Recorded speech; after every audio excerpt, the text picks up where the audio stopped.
So let's say you found a skeleton. How would you tell it's a dinosaur? You personally, how would you decide? Well, interesting question. I don't know. I'd have to do some research on that.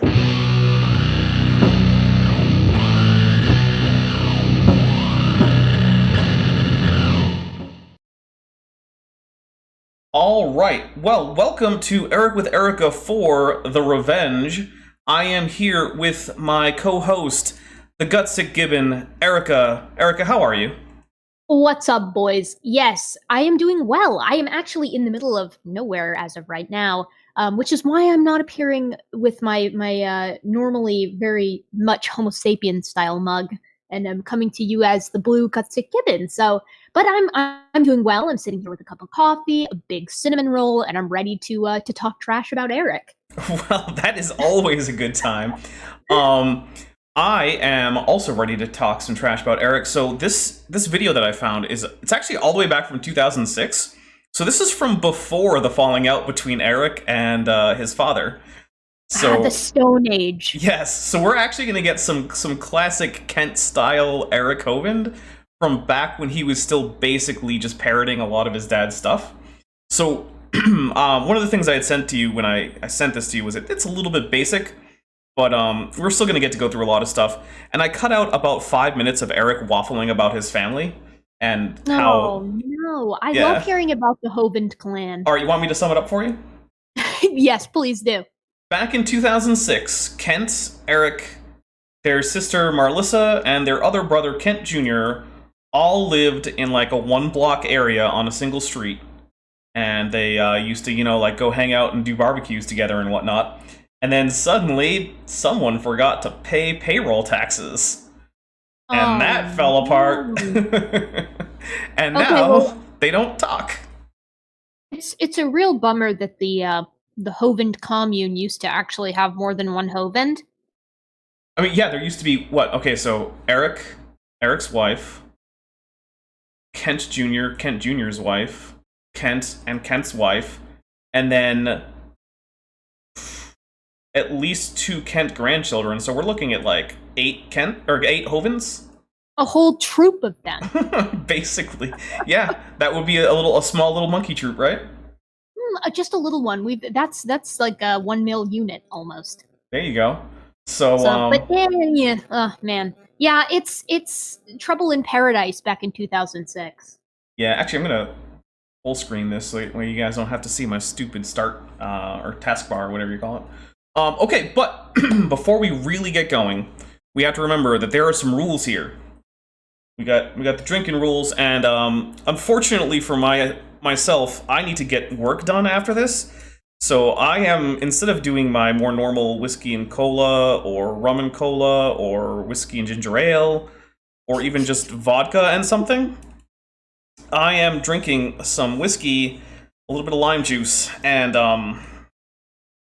Monster. Oh, no. But there's one of our drinking rules, which is when Godzilla comes around, you take a drink. Works for Mothra, too. Yeah, it absolutely does work for all of our big kaiju or keiju. Correct me if I'm wrong. Kaiju. It works for all of our kaiju. Yes, and we actually have our first super chat already. From Vandalia 1998 for $5 said, "I'm tired of debates where you both win without trying. So you two need to face off with each other. The Dino Clade versus the Primate Clade. Winner take all." Well, listen. The thing about that is, if we're going by track record, I think the Dinos kind of have the Primates beat. They did run the show for a couple 100 million years, right? So I mean, but the Primates may have them beat in cognition. I'm not sure. Overall, currently, yes, but I don't know if that's a persistent state of affairs, No, that's true. I've seen a lot of groups take the smartest slot in the history of Earth as I've been here, so don't get too cocky. Oh, but, yeah, pride cometh before the fall. Exactly. All right, so we'll go through some of our other drinking rules. So let's see, we've got whenever we just can't handle it because it's just so stupid, we're gonna take a drink. Whenever Eric gets something right of his own accord without it being a direct quotation, you take a drink.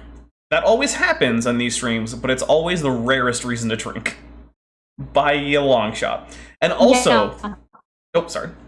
No, I was just gonna double down on that Oh, point. yes. And, of course, we also have the drinking rule that Erica herself invented that has spread to my other streams, Kent with Bent and Landon with Lyle, which is to say, whenever a joke goes through that just doesn't land at all, and especially if we didn't notice it was a joke until after it's done, we take a drink for the absolute cringy humor. I mean, it makes dad humor look like stand-up at like a professional club. This is an especially dangerous rule, in my opinion, just because it, particularly with Eric, Eric thinks himself a comedian, which means he's constantly throwing his material to the wall to see what sticks. So, you know, I think we're gonna have a good time with that one. Yes. Oh, and TD Lane points out, in other news, Dan at Creation Myths, that's Dr. Dan, who's been on this channel, got blocked on Standing's channel, which actually reminds me, we have a couple birthdays to announce. So we've got, these are belated, but we do want to wish two people a very happy birthday, granted belatedly, but still. The first, of course, is our very own Bent Hovind, no relation, who had his birthday yesterday, and I believe he is in the chat, so Bent Hovind, feel free to, you know, say hi to everybody if you're in the chat. You might be at work, though, so I don't know. Bent, if you're in the chat, let us know what gift that you got this year was. Absolutely. Even if it was a gift you gave yourself. And the other person is, of course, logical, plausible, probable. Jon I love Maddox. Jon Maddox. This is a Jon Maddox like fan cam channel. So, John, if you're out there, you had your birthday, I believe, the day before yesterday. We love you, John. So I hope that you had a wonderful birthday with friends and family, with social distancing and being safe. But yes, I hope you had a wonderful birthday, and yeah, I hope that it was. Dapper, this is maybe a little bit sassy right off the bat. But I do genuinely feel like Jon Maddox is not necessarily the type to observe social distancing. And I'll just leave that. I'll let that hang in the air, and everything that goes along with that. I have no evidence either way about Jon Maddox's social distancing practices, so I cannot comment. I have heard there is a direct. This is real science out there, folks. But I've heard there is a direct correlation with folks who use the phrase "beta soy boy" unironically, and the resistance to social distancing and mask wearing. You'll have to send me that study, but it seems plausible and logical. Probable too. Probable, yeah, okay. So there we go. Let's get some actual Eric Hovind in this stream, because we've been going for almost 10 minutes without actually. All right, here we go. Eric Hovind. All right. Anyway, really cool place down there in Pensacola, Florida. We got about 40 people that, well, I would say work, but work is a really strong word. I don't know of a good word. Anyway. Actually, that's interesting, because when it came to it in court, they considered themselves employees who worked there. Because that is an issue that came up. Were they volunteers that took some compensation for their time, or were they actual employees? Turns out legally, they were employees. Yeah, I really don't think that any of the Hovinds get along necessarily well with the good old lawman. Yeah, well, so Eric hasn't gotten into too much trouble, although he did get a cease and desist from the FDA. And oh my god, cease and desist? Yeah. Imagine pissing off FDA so much they send you a cease and desist letter. I can only imagine what spurred that. Oh, I can tell you. So, just like Kent Hovind, who sells almond seeds for the quote-unquote Laetrile or vitamin B17, which, by the way, guys, that's poison. Do not eat it. It is just straight up eating cyanide. Okay, technically it's not eating cyanide, but one of the immediate metabolites of Laetrile is cyanide. You will give yourself cyanide poisoning. It turns into a little bit of like glucose and then just straight cyanide. Yeah, something tells me that the Hovinds are the types to be peddling things like that. I'm surprised that Eric isn't selling like testosterone fuel, Max, like brain force, big Chad. That's a little bit too explicitly sexual for how Christian their whole thing is. Yeah, that's probably fair. That's a little bit not safe for work for them. Right, exactly. But he was selling apricot seeds bundled with a book called A World Without Cancer, which was promoting Laetrile as a treatment and prevention for cancer. And the FDA said, you absolutely cannot do this. You need to stop. Or we will be putting you in jail, basically. I really love the idea, as a side note, that the cure for cancer is just like hidden in some fruit seed. And if you just eat enough of those seeds, or regular seed, whatever, and if you eat enough of them, like, your cancer just goes away, and no one's figured that out yet. Like, right, that's, I mean, yeah, and so one of the things is, they'll point to a few studies which have shown that in a lab, Laetrile, in fact, does kill cancer cells. That's true. But so does setting them on fire in a lab. That doesn't make it a good cancer treatment. Yeah, I'm gonna start peddling my new cancer treatment, because in a lab, if you shoot with incredible precision a bullet at a cancer cell, it does indeed kill it. That's true. You just gotta shoot the cancer. Yeah. Yeah. So, or just buy my 1-800 Go Gibbon. Oh, how about this? Take the petri dish and just toss it in like a steel furnace. You know? Yeah, Smelting steel. yeah, I'm with you. Cancer will be gone. And you know what? Jettison it into space. Yeah. That's another. All of these are things that kill cancer. It's just that maybe that's not what you want to do for your treatment, because anything that kills you will also kill your cancer. But yeah, so Eric stopped selling them bundled together, but as far as I know, he actually does still sell them both separately, which technically skirts around the FDA. So he's still doing a little bit of shady woo-woo medicine there. We'll get a little bit more in here. They're there at our ministry, whether they work or not, that's woo. But they're there at our ministry helping us out. Now we got to get started because we got to cover a lot of material, and we've only got about 4.5 hours to cover it, okay? So here we go. In life, there are basically 4 questions that you're going to try to answer. These are called the philosophical worldview questions. Here they are, in case you don't know what they are. At one time or another in your life, you're going to try to answer these questions. Who am I? Where did I come from? Why am I here? And where am I going to go when I die? Now, the way you answer these questions will depend on your worldview, because there are a couple different ways to look at this world. Some people look at this world and they say, man, it's amazing that a Big Bang made this world from absolutely nothing. This is... Erica, are you aware of anyone who actually thinks that? Oh, God. You know, most of them exist only in the imaginations of the types like the Hovind clan. Can we appreciate too the skill of hand that resulted in this beautiful depiction of humor? This is classic boomer humor, and I find it very sad because I don't think Eric actually is a boomer, but it seems like he had kind of like through horizontal gene transfer has picked up some of his father's gags. Well, you got to remember, this isn't 2006. This is just straight up material that they're both sharing at the same ministry at this point. Yeah, no, that's absolutely true.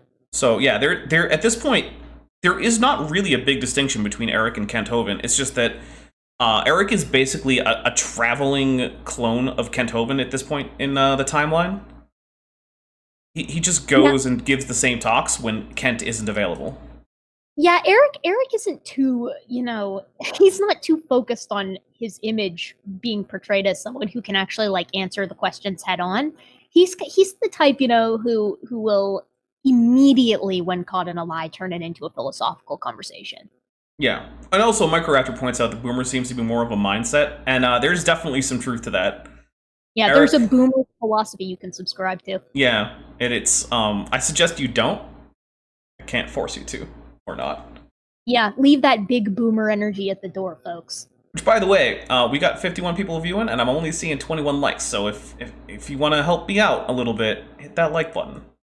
Big shame on all of you. A pox on you. Wait, then it went down to 20. F. That's the exact opposite of what I wanted. Who unliked? Darn you. More audience interaction is like a monkey's paw wish. You never know what kind you're gonna get. It's true. Actually, you know what? The algorithm doesn't care. Dislikes and likes are both engagement, and it doesn't care. It will that is true. It'll promote the heck out of super downvoted videos just because people pay enough attention to actually click a button. No, we all love the drama. If you hating, remember the opposite of love is not hate; it's apathy. That's true. That's why I think that Catcher in the Rye is one of the most worthless books, because I do not care at all about anything that happens in it. I don't hate anything. I just don't care. I remember reading it, and I was just like, none of this resonates in any way with me, even antagonistically. Side note, Dapper, I have found in my life I've never met a person that feels just neutrally on Catcher in the Rye. People either seem to love it or hate it. Oh no, you just met one. I feel absolutely nothing about it. Yeah, that's kind of why I pointed it out. This is a big day for me. Yeah, well, congratulations. It just exists as far as I'm concerned, and I'm like, okay, it's a thing. Well, we live in a modern the barrier for entry for making it into the written word, being immortalized on pen and paper, has gone down severely. So, Oh, we're gonna get into that later. That's a thing for another day. But don't worry, guys. That is the thing for another day. All right, here we go. Is called the humanist worldview or the evolutionary worldview. And the humanist worldview says that man is God. And we don't. All right, I'm going to take a quick drink because there's no such thing as an evolutionary worldview. Yeah, I already sipped down some of my coffee. I was like, man, this is the kind of thing. It's so easy to take the time to get your terms straight. Like it's just a little Google search. It's not that difficult. Which leads me to believe leads me to the conclusion many of us have come to separately, which is that is not what is most important to these guys. Yeah, and so here's one of the things that bugs me is I haven't actually watched this through, or maybe I did and it was in the background just to make sure that it wasn't like one of the things I'm not going to show, like one of the Hovind's whole like 2.5 hour long Godwin's Law exercises that they like to go on sometimes.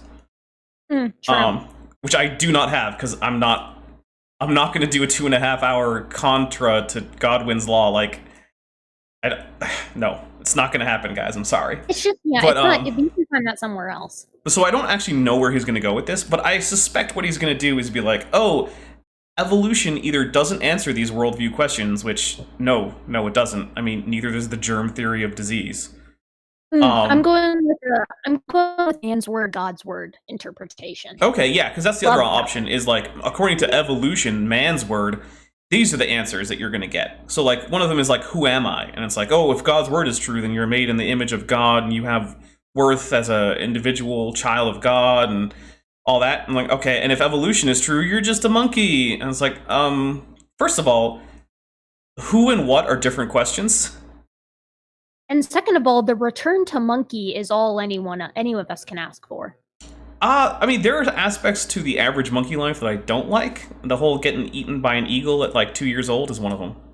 See, that's why you wanna go for monkey in the colloquial sense of MONKE, which includes all the great apes, and then you just pick one of the big boys. Okay, because I guess not too many gorillas get eaten by eagles.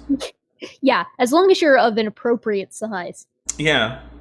Well, then again, I have seen videos of eagles at least attempting with juvenile humans, so... You know what? I have actually seen those as well, and, bold strokes from the raptor community. Yeah, they're really coming back at us. Yeah, dinosaurs making a comeback. Yeah, making a comeback, slow but steady. All right, here we go. A little bit more, Eric. We don't have to answer to anybody when we die. But there's another way to look at the world. Other people are looking at the exact same evidence, the exact same world, and they say, man, what an incredible design. There must have been a smart designer that designed us. This one is called... Dapper, can we appreciate the fact that the art for the boomer humanist,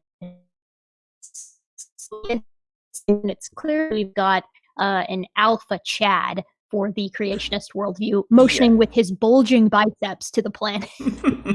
I know, and look at that ridiculously squared jawline right there. I mean, like this is a galaxy brain that could only result from the ingestion of the Eric Hovind patented like testosterone fuel mascu pill. It reminds.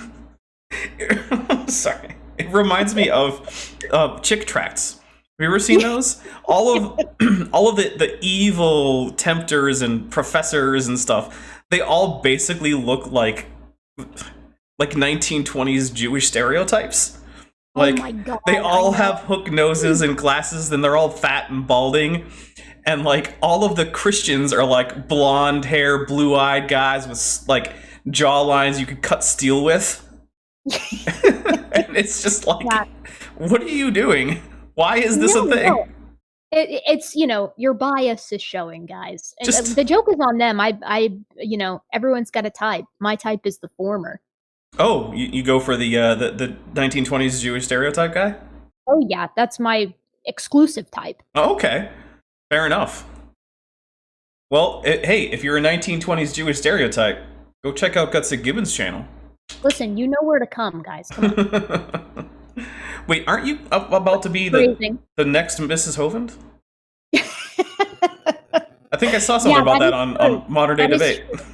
Yeah, I think that should really clue you in on like my I've really got a type with regard to You'll be certain body. you'll be Eric's next stepmother. Oh my God, yeah, that's my ultimate life fantasy is being able to tell Eric to go clean his room. Well, except he never calls or visits, so.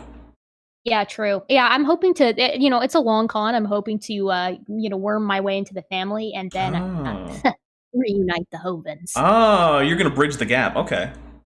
Good luck with that. That's yeah, and then then I'll be like I'll be the little evolutionist that could. Alright, we'll get some more of this going. The creationist worldview, it says that God is God and we're going to get judged in the end. By the way, I personally believe that God is God, okay? And we got this whole judgment thing coming up at the end of our lives. You better be getting ready for that. I hope you are, okay? There's basically two worldviews, the creation worldview and the evolutionary worldview. Let me tell you real quick There are so many more options for the history of the world. Like, every single other religion has an option. And that's one of the things that I find weird about this is like, oh, it's either the Bible and our interpretation of the Bible, not anyone else's interpretation of the Bible, or it's the scientific consensus. It's like, I'm sorry, what about, say, the Hindus? They don't count?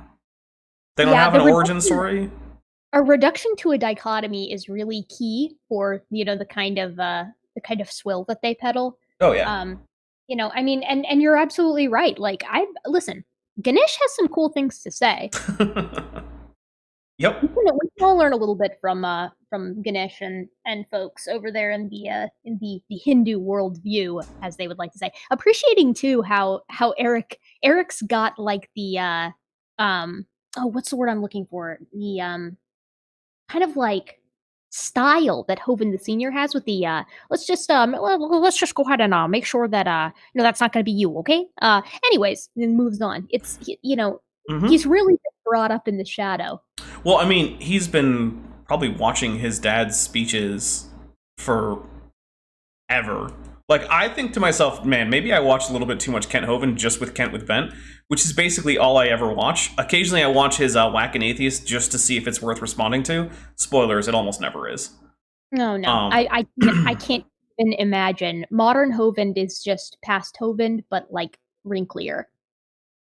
Yeah, his new stuff is the most boring thing you've ever seen. I've covered one Whack and Atheist because it was a special request and he went over whale evolution. Oh my God. So I covered one. Do you think Kent can pronounce Ambulocetus? I think he called it Ambulocetus, which I'm actually willing to give him a pass on that. Indohius? I don't remember if he actually pronounced Indohius. I don't know. But the thing is, Ambulocetus meets my guidelines for what I'm going to let go, which is like, you didn't skip any letters and you pronounced every vowel. So good job. Yeah, but that kind of credit gets flushed right down the drain the second we start talking about how that particular specimen we can't prove it had any babies. Yes, I'm not going to let him get a pass on that one, but I will give him a pass on that pronunciation. But let's get a little bit more Eric in here. Each worldview believes. According to creation, we teach that about 6,000 years ago, God created the heavens and the earth. Now, we don't put an exact date on that. Some people try to do that. They'll say, well, Adam was made October 23rd, 4004 BC at 2 o'clock in the afternoon. No, you cannot get that close from Scripture. We do know, though, that Adam was made in the afternoon because it was just before. Yeah, you guys have seen the videos. Take a drink for a lame joke. Yep. Just before Eve, that's correct. And that's one of my dad's lame jokes. So, he admitted it. He got something right. Gosh. Take a drink for Eric getting something right. This is a rare familial roast.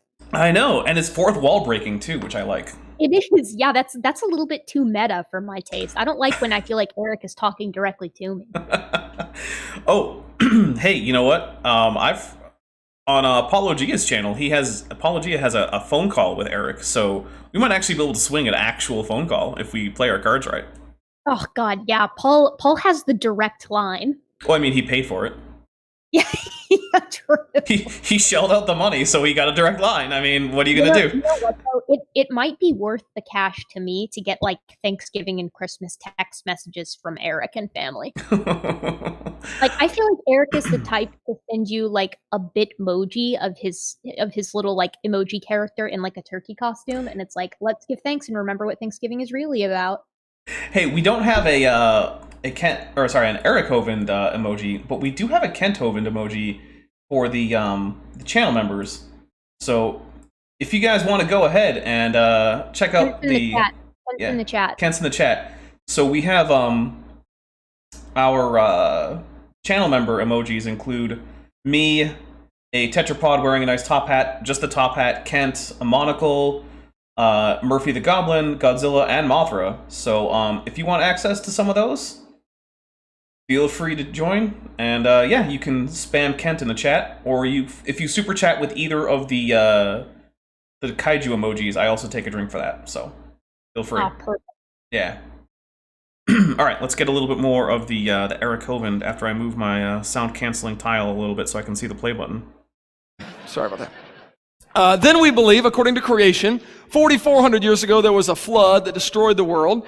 And we all know the story about the flood, right? You guys are familiar with that story. Noah got all the animals on board, floated around for more than a year, by the way. You realize he was on that ark for more than a year? Did you know this? It took him 120 years to build the ark. See, I've tried to figure out that chronology there, and this isn't really a big drink thing. It's just a confusing thing to me. I have not figured out where they actually get this figure as like a definite thing. I can see why it's a possibility based on the text, but not why that's like a for sure thing. Yeah, I think they just like to have something concrete to kind of put out there, so that they can play around with the feasibility of it all. But you know, I'm kind of with you. When I've skimmed over all those passages, that's not really the vibe that I'm getting. Like that, it's like, all right, let's lay this out step by step. Yeah, for future generations to appreciate. It seems very vague in terms of the timeline of like when God says, "Hey, there's gonna be a flood," versus when it actually happens. So yeah. Side note, in the chat, Microraptor says, it's not worth it, Erica. You can't turn Eric into accepting evolutionary theory by dating him. Try me. You haven't seen Wait, I thought you were engaged to Eric's father. Okay, that's getting a little bit too weird for me, as if you're going to be engaged to Eric's father and then dating Eric. That's a little bit... Listen, Dapper, judge not lest ye be judged. Okay, but I've never dated a parent-child pair. Okay, Dapper, listen. I'm getting a lot of... What's the stones and glass houses? Oh, well, my house is mostly made of brick. Ah, that's fair enough. All right, let's keep going. 120 years. Some creationists out there are trying to claim that Noah's flood was not a worldwide flood. It was just a local flood that flooded Noah's little universe. Well, then why would God give Noah 120 years to build a boat? This is a non sequitur. I don't know how that follows. Yeah, first we're just going to go ahead and say it was 120 years, because as far as I can tell, that's the maximum amount of time we can get from the text. And then we're going to say that it had to be a worldwide flood because that's too long to have to build a boat if all you need to do is just escape a tiny little flood? What? Hey, it's like 8 guys or whatever, 8 people max, building one big-ass boat that is, whatever, spanning several football fields or whatever the hell that AIG is, like, pushing these days. I think that it would probably just take that long, Even if I mean, I hate Right, that yeah. we're having a conversation about like the feasibility of actually doing this. But you know, to be fair, it doesn't really matter the context that the boat is in. It's the size of the boat itself that determines how long it's going to take. Yeah. Oh, also, for $2, we love Dapper Dino from Dave Dalafiore. Thank you very much, Dave. I really appreciate that. Although, actually, so AIG has an interesting take, which is to say, they say that Noah probably hired laborers from the surrounding area, who, granted, thought he was crazy, but, you know, people will do crazy stuff for a paycheck. And they actually point out that a lot of the people they hired to do construction work at their ark weren't Christians, but there was a paycheck, so they didn't care. Oh, dude, imagine imagine like the comedy style. That feels like a Monty Python skit. Like, you know, you help some old dude in like the Bronze Age build this big ass boat. And then you get your paycheck, and once it starts raining, you show back up and you're like, listen, I helped you build this boat. Can't you please let me on? And he's like, yeah, sorry. There's just not enough room. Double check the contract. There's no passage in the guarantee in the contract, buddy. Like, I know there's room. I built the boat. Also, I want to say a big shout out to Tony Reed, who's in the chat and who apparently thought this was going to be a live debate. Sorry about that, Tony. This is So this is actually, I'll give this as a little explanation. So second Tuesday of the month, I have been running into scheduling conflicts with other YouTubers. And so we're going to try, at least for a little bit, to do second Tuesday of the month is an early stream with Erica, for Eric with Erica. We give Bent Hovind 1 week a month off of Kent with Bent. And yeah, that's Eric with Erica is essentially the same idea as Kent with Bent, except we do Eric Hovind because Erica's name is Erica and it sounds like Eric. It's worth it for the jokes, you know? Basically, yeah. That's why I do Lyle with Landon too, because alliteration is key. You know, you might as well throw the entire program out if you don't have the alliteration at the beginning. Actually, our mutual friend Corporal Anon likes to complain that there aren't any creationists whose names sound like his. Oh, I know. Because he would like to do one of these. I'm like, I mean, get a new screen name or something. I don't know. I know. Do you think Bent Hovin's real name is Bent Hovind? Because spoiler, no. Oh my God, wouldn't it be?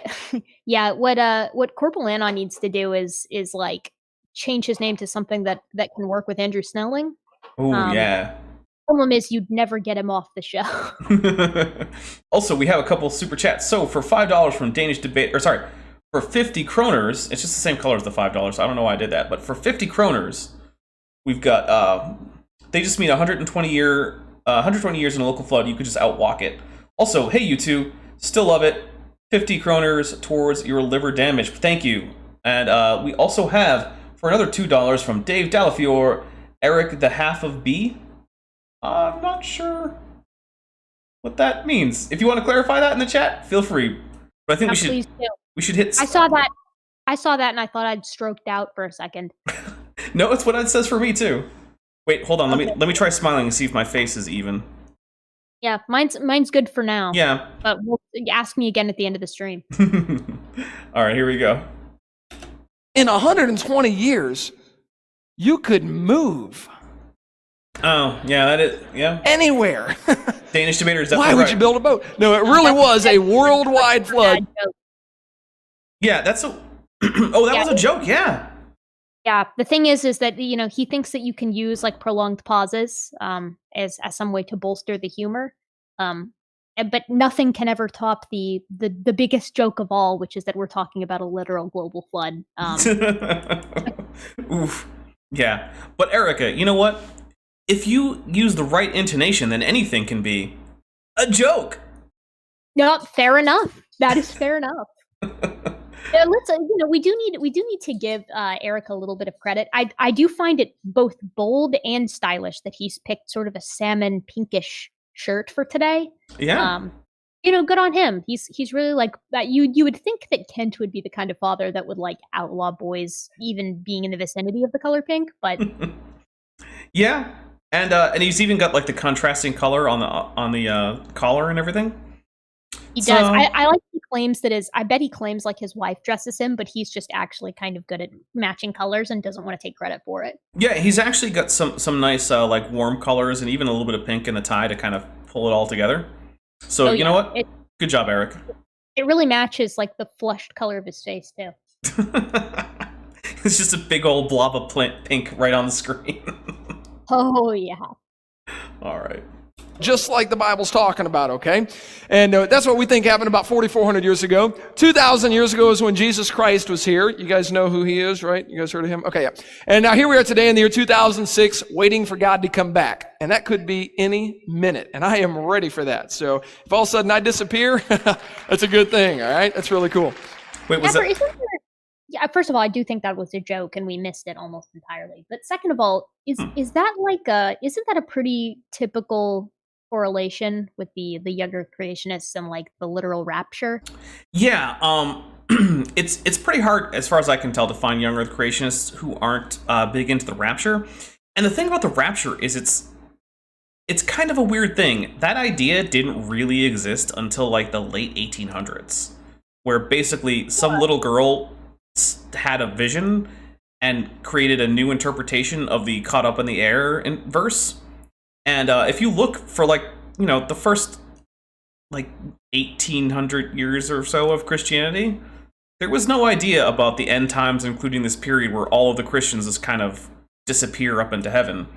And also, we have a $10 super chat from Scott Duke. Oh, that's a Mothra.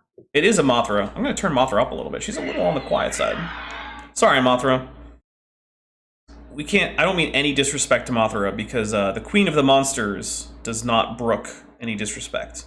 No, absolutely not. So we're going to turn her up just a little bit, but we are going to drink for Mothra. And then we're going to read the super chat. All right. So Scott Duke for $10 says, I'm chomping on Dot's home-style pretzels and enjoying the show. Thanks, both of you, for the great content. That's a little bit of a callback to last time Erica was on the channel. That's a huge callback. And, you know, Scott actually sent me an email to let me know how much he's enjoying Dot's home-style pretzels because they are the superior snack. If you're looking for anything even closely related to a pretzel, if it's not Dot's, you know, what are you even doing? I think the only other thing that might come close is like a fresh-baked, still hot pretzel with some like a mustard dip. I do think that I think soft pretzels though are a different animal entirely from pretzel-based snacks. Okay. And now I am a pretty big fan of those thin like pretzel crisps kind of that they sell. I like those with a dip. Yeah, I do like those with like a hummus, but you really can't beat Dots. I cannot recommend it enough.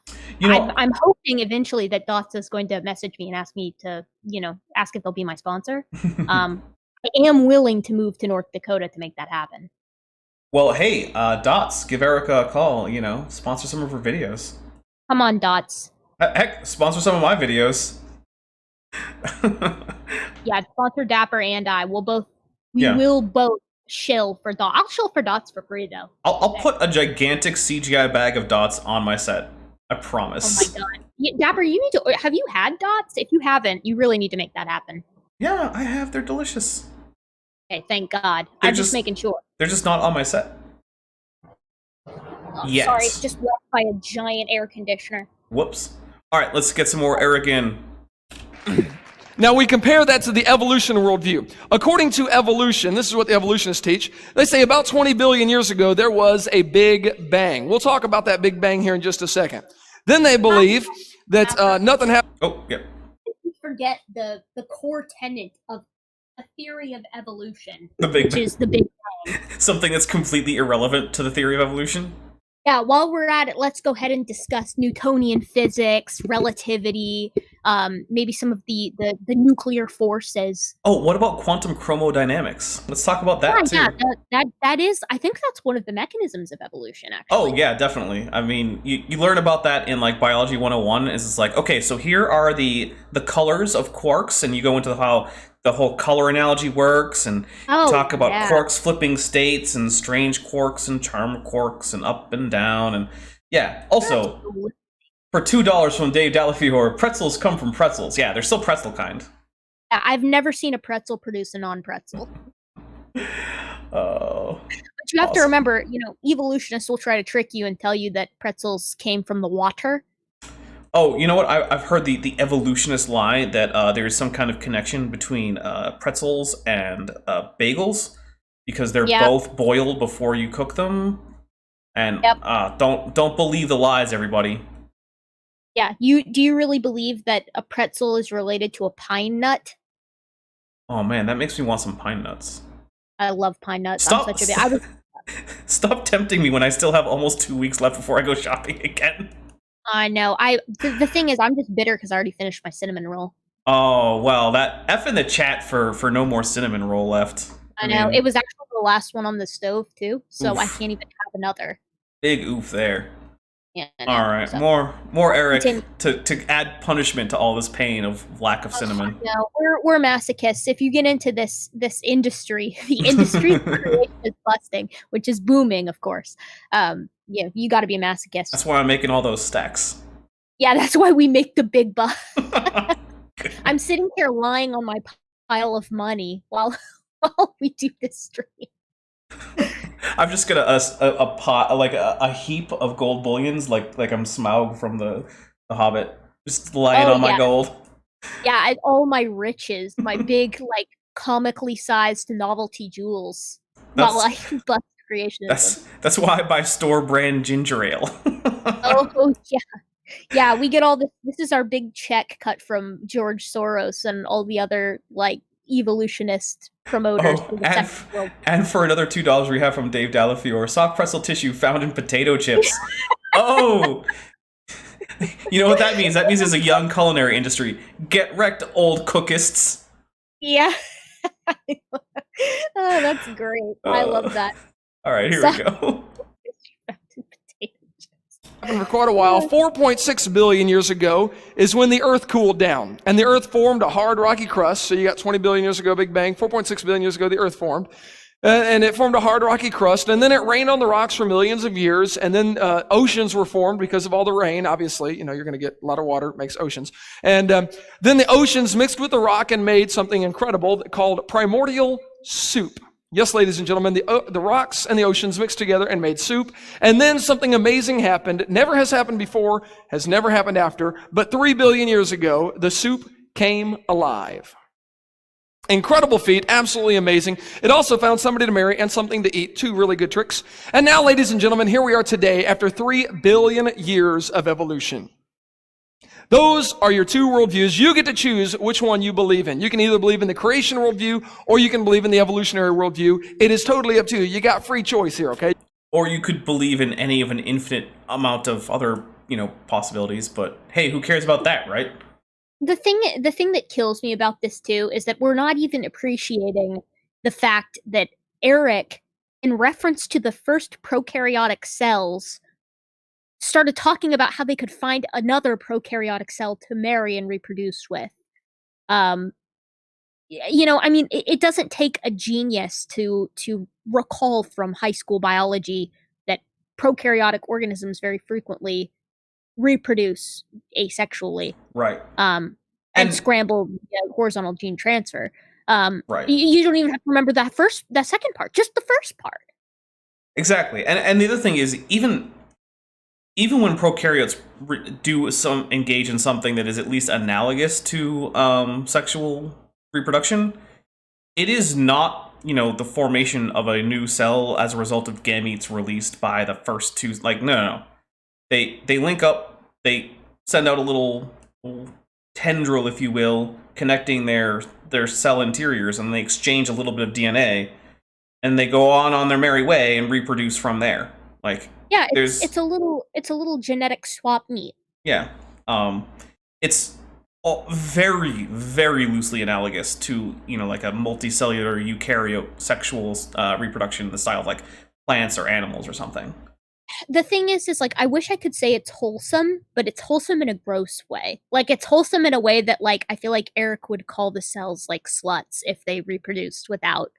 If they engaged in like horizontal gene transfer without a ring on it, I don't know to what degree Eric Hovind would imply or would impose biblical reproductive taboos on the non-human world? It's an interesting question.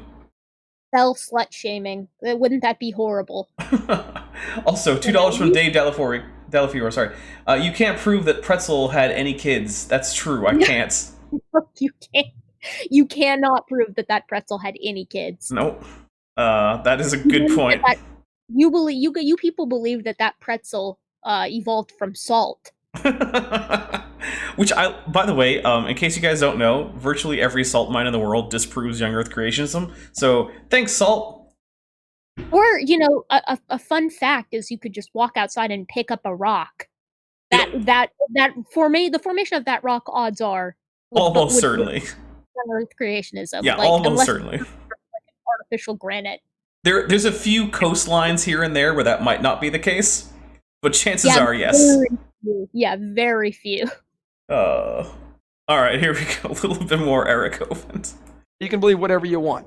Now, if we believed in evolution versus believing in creation, how would we answer the 4 fundamental questions of life?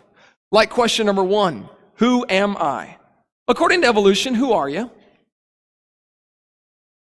You're a highly evolved animal? Yeah, again, that's the question, what am I? Yeah. Not I who. am monkey. Yeah. The thing is, when someone says, who are you? If you answer with like your taxonomic definition for all of the taxa into which you belong, that is the wrong answer. Hey, yeah, someone if someone asked you who you were and you did answer with your taxonomic classification, you're probably going to get like punched in the gut or just ignored. And deservedly so. It's like, oh, well, I happen to be a hominin, specifically Homo sapiens. That's some real the atheism subreddit type shit right there. Like, in this moment, I am a euphoric Homo sapiens. It's like, okay, yeah. That wasn't the question. Exactly. Like, what I want is, like a name, the kinds of things you do most days. Like, what do you do? What do you do for fun? What do you do for work? How do you define yourself in relation to, say, friends or family? Like, it might depend on who's asking. Like, if someone comes, right? Like, if someone comes up to you, that's like a spouse's coworker, and you say, "Oh, I'm so and so's spouse." Okay, that makes sense. You never answer with like a biologically relevant factoid about you. Like, I happen to be a craniate. Okay, thanks. Why, yeah, I am a hominoid. Thank you for asking. Exactly. And that's one of the things I hate about this, is evolution doesn't answer who you are. It gives a little bit of help as to what specific biological categories you fit into. That's not what anyone is asking. And the thing is, it isn't incompatible. There are a lot of Christian theologies that incorporate the image of God into the whole evolution thing. So where I think Eric is going to go is, if Christianity is true, you're a child of God made in His image and everything. Yeah, evolution doesn't negate that idea. No, of course not. And the stupid thing is that I would wager if you asked Eric, and I'm going, this is speculation on like how most creationists are, but I would wager if you asked him, he would be okay with the concept and the idea that he is a mammal.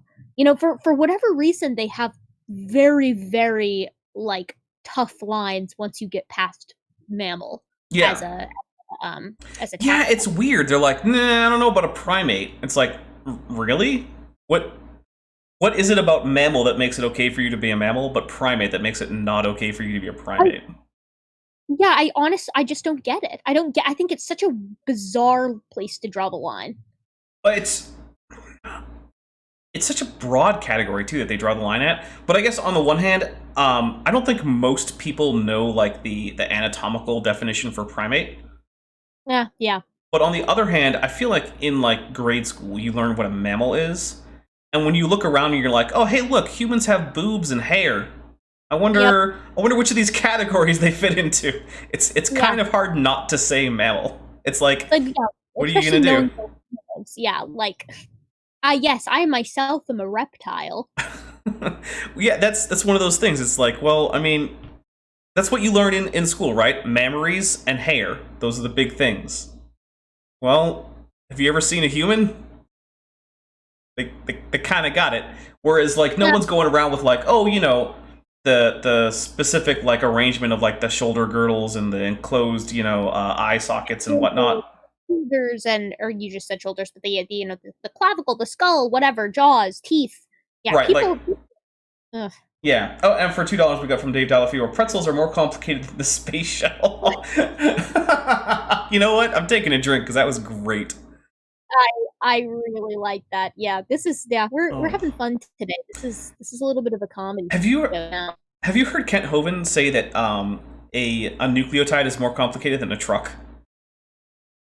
Oh my god! And I just picked when I responded to that, I think I picked like it was like adenine or something, and I was like, it's 15 atoms. Like, what do you want? This is not more complicated than a truck.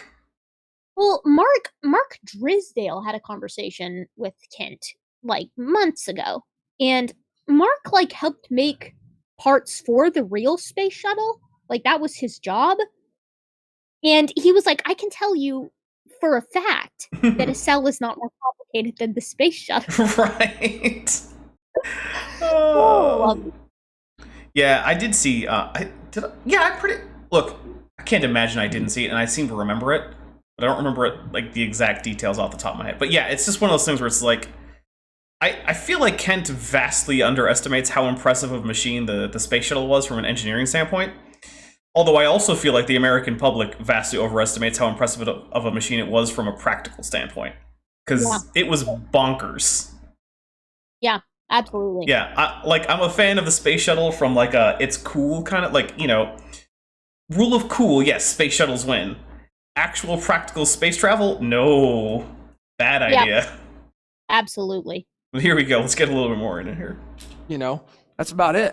What about question number 2? Where did I come from? According to evolution, where did we come from? The soup, yeah. What about question number 3? Why am I here? According to evolution. I want to find a single scientific theory that answers a why, and in terms of like an ultimate purpose kind of thing, for anything. Oh, it's too metaphysical. Yeah, why is not a question that science likes to answer unless it's very specific things like, why did this specific effect happen? But if you're talking about like why in terms of purpose, science has nothing to say. No, it won't even deign to answer that kind of question. Right, that's a question for philosophy or for theology or for just you as an individual.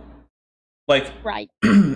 Science can tell you how to make, say, you know, the perfect scoop of ice cream. It's not going to tell you why you should eat it or shouldn't. No, completely wrong question. The conflation that the Hovinds regularly engage in is impressive in how incorrect it is. Yeah, and it's oddly enough not something they would apply to most other scientific theories. Like, no one is going to say, hey, if, you know, our theories about electromagnetism are true, then why do you have purpose in life? It's like, what are you talking about? Yeah. Why would you expect this to give you that answer? It's nothing to do with it. And you say the mitochondria is the powerhouse of the cell? Really? Well, then what's the purpose of being alive? I know. Or other things like, okay, so mitochondria are the powerhouse of the cell, huh? Well, then how do you know that murder is wrong? Yeah. What? Who gives you your morals? Just because you know what the Golgi apparatus is and what it does doesn't mean you can, like, explain why it's bad to steal. Right. Okay. It's like, you're right, that's true. Me knowing about the Golgi apparatus does not inform me about stealing. You got me. It's such memery. Oh, man. Creationists. I know some of you are watching this, right? Because I know for a fact of a few creationists who watch me. Please stop conflating scientific theories with moral philosophy. No one is impressed when you do this. It makes no sense. Once you hear that, that's like a dog whistle for do not engage. Yeah, basically, it's just like, so you don't want to have the conversation about the science. Got it. And you also don't want to have the conversation about the moral philosophy. Because if you wanted to have either of those conversations, you would not be conflating them. Yeah, you would leave them as separate entities to be addressed, you know, uniquely. And actually, you know what? I'm going to give a quick shout out to the Standing for Truth Brain Trust, who do not generally engage in that. We love the brain trust. We Yeah. do. And that is one of the failings that I do not find that they have. They generally leave the moral question as a separate question to the scientific question. And you know what? Props to you guys, because my goodness, is it irrelevant? And you do not go into that irrelevancy. So there you On go. this channel, we give credit where credit is due. Absolutely. And there's actually a lot of credit due there, because it's been such a big thing for creationism for such a long time that finding any group of creationists who don't do it, I'm happy about it. So Yeah, the bar is on the floor, people. all right, let's get some more Eric in. We're at the point now where like we play about 6 seconds of Eric for every minute or so that we talk. Oh, I know. We're going slow, but what are you gonna do? Hey, we're having fun, and I think the audience is having fun too. We've got a pretty good turnout so far, so you know. Oh yeah. What's the purpose of life? Sorry, There isn't one, is there? You launched right into what I was According talking to about. evolution, there is absolutely no purpose to life except No, evolution can't give you a purpose to life. That doesn't mean that according to evolution there isn't one. Yeah, there is so little substance to that argument. Yeah. Oh, and for $5 from Phaon, the pretzel must be designed. Otherwise, you are saying it came about because of a tornado that ripped through a bakery. Oh. Yeah, the blind pretzel maker argument, of course. Oh, you know, now we just had to find a blind baker who actually makes pretzels, and creation is improved. Wouldn't that be insane? I mean, there must be one. There's got to be someone out there who's blind and makes pretzels. I find it hard to believe that there isn't in this Right. wide world of ours. We've got like, what, 7.5 billion people out there? One of them has to be a blind pretzel maker. Yeah, and if we have any watchers who by chance are blind themselves or make pretzels, you can probably do the other part if you need to. Blindfold yourself and make pretzels, or just take up pretzel making if you are blind. Okay, I like that you went with blindfold, because I was hoping it wasn't going to go to a very dark place. Because I was like, oh! I was like, this could go really dark really fast. Please don't blind yourself. Yes, preserve your eyesight as long as you can if you've got it. Yeah, absolutely. As a glasses wearer, yes. Yeah. Okay, well, thank you for not going as dark as I was worried you would go. Yeah, we're keeping things PG today. Well, yeah, PG-13. We've already talked about slut shaming. And we've done some swears. A little bit. No F-bombs, though. Oh, Erica, do you know about my new F-bomb rule? Is it one F-bomb per stream? So we get one, but anyone who makes a second one, they have to give a $10 super chat or get out. Oh, God. Yeah, so that's your warning. We haven't dropped a single one, so don't worry about it yet. Okay, that's good to know, though. Okay. possibly you could say, well, my purpose is to procreate, carry on the race, evolve to the next thing. That was Mothra. Well, if you want to believe that, that's fine. That's kind of a shallow purpose, if you ask me. But there's second really one. no purpose to life if evolution is true. What about question number 4? Where am I going to go when I die? According to evolution, where are we going when we die? 6 feet under, right? Okay, first of all, 6 feet under is where you're going to go if you follow general Western burial practices. Second, you're conflating atheism or naturalism with evolution. God, it's just so unoriginal. And I had to take a drink because it's just so stupid. It's just so, it's so underwhelming. Yeah. And also, here's something that annoys me, is that the Hovinds like to just completely invalidate theistic evolutionists, and that's not okay. It's also the majority of religious people and majority of those who accept evolution. Yeah, you're taking a huge swath of the population and just flushing them down the toilet. It's very it's very ignorant, honestly. It blows my mind too that they don't have any justification for it. You never hear about how they justify why scripturally that's not, it has no basis. And the reason is because to do so would be to admit that the interpretation is somewhat subjective. Yeah, well, and the thing is, the interpretation of the Bible overall that young Earth creationists tend to subscribe to is extremely fringe. Both historically and just in terms of the raw number of people who accept Christianity and have an interpretation for the Bible. It's very, very fringe, and I really don't like the dichotomy being there's Eric Hovind, and then there's the darkness of atheism. Like, no, that's not how the world works. Yeah, that's a catch-22 if I've ever heard one.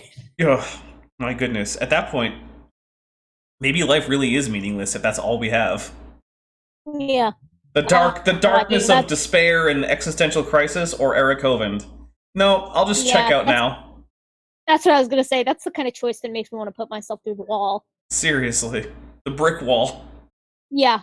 I'm going 90 miles an hour. Goodness. Alright, well, let's get a little bit more of that bleakness and despair. May as well. Basically, we're not going anywhere when we die. Unless you're going down and you'll actually get recycled is what happens. I don't know if you guys know about the circle of life, but you get recycled into a worm or plant or whatever comes along and takes you. Unless you've got a guaranteed not to leak coffin. I don't know how many of you guys have already gone coffin shopping. I won't have you raise your hands, but that was a joke. It was. I do like that he's kind of extending his brand into the darker. Yeah, we're getting some gallows humor. Yeah, he's experimenting a little bit. Yeah. I want, I've never heard of it, but I want in on this gen where we get to reincarnate into whatever eats our corpse. Well, I mean, there's that, but the odd thing is, like, he's basically talking about just the physical reality of what happens to the biological matter of your body. And it's not like Christianity has, even his fringe version of Christianity has any bones to pick with that. Do you think Christians don't decay? Like, honestly, Eric, Eric Hovind, if you ever watch this, I want you to tell me if you still agree with what you're saying here. And if you do you legitimately think that as a rule, Christians do not decay? This is cremation gang rise up. Well, traditionally, cremation is not a big thing in Christianity. Most Christians belong to groups of Christians that ban cremation, so... Oof, no thanks. Yeah, so, the Catholic Church does not allow for cremation, and the know that. Yep, the Eastern Orthodox Church only allows members in Japan to be cremated, because Japan has a law about it. And otherwise, they're not allowed to be cremated. So between those two, that is a huge portion of Christians. Yeah, that's a good point. Yep. So if you're a Christian, there's an extremely high chance that you belong to a Christian group that does not allow cremation. So, but also, I'd like to point out that there are just so many ossuaries throughout the Christian world that argue against the idea that Christians don't decay. So I feel like if you're a Christian, you also think that you're recycled into worms and flowers and grass or whatever. Yeah, he's just trying to make a point. Like, this is the classic move where it's take whatever your opponent thinks and take it to its absurd termination, and then argue against that version. Yeah. Also, Henry is going with Catholics screaming all the time, and I seem to remember from Catholic school that wasn't super okay, but then again, lots of Catholics do things that aren't super okay with the Catholic Church, so what do I know? Spotlight, baby. Well, yeah, I mean, lots of Catholics wear condoms, and that's not supposed to be okay. Oh my god. Yeah, that's one of my bigger... I got some problems with the Catholic Church on that whole deal, too. So, apparently, double-checking, the Catholic Church is like, cremation is a no-no, but they're also not going to be like, oh, you're out of the church forever. Yeah, they're not going to boot you for it. Yeah. And Dave Dalafiore says, ever carbon date a live pretzel? $2. And no, I have not. But let's go for it. Let's try. There are no transitional pretzels, by the way. What about, wait a minute. So you're saying there's nothing between the dot and the full, like, twisty pretzel shape? Because I've heard of pretzel sticks. The thing is, each of those are their own kind. Oh, and their apparent transitional nature is just some kind of weird artifact of God's creation? Yeah, well, humans make amphibious vehicles, so... That's a good point. You know. All right, here we go. A little bit more, Eric. Did you know you can actually buy coffins that are guaranteed not to leak? And get this, you can buy one with a lifetime guarantee. Drink for a lame joke. Wow. Somebody's going to have to explain that one to me afterwards because I don't quite get it, okay? Now, that's if you believe in the evolution worldview, okay? I believe in the creation worldview. Now, evolution... Oh, as Bendit asks, can a dead person be excommunicated? Kinda. So, excommunication actually means you're excluded from taking communion with whatever group has excommunicated you. So, by being dead, technically you can't be excommunicated, but you can be banned from receiving funerary rites and burial in a hallowed or church-approved, basically, cemetery. So, kinda. Yeah, my favorite thing is the creation worldview versus the evolutionary worldview. It really is narrow in scope. What about the cell theory worldview? What about the gravity worldview? Oh, where massive objects attract each other?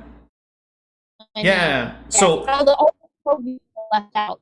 Oh wait, those are just theories in science. yeah, if gravity is true, after you die, your mass will be attracted to the rest of the mass of the universe, proportional to its mass and the mass of the other things nearby, proportional to the inverse square of their distance.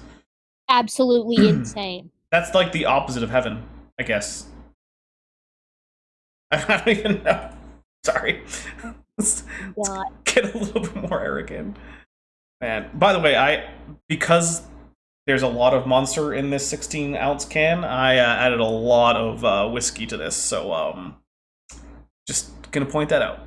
Teaches its theory in the science textbooks.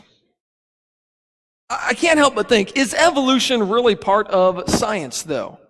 Oh my god. No, it's part of track and field, Eric. Oh my god. What else would it be? You can think it's wrong. Oh, I'm so excited to hear the justification for this one. I sure hope it has something to do with observation.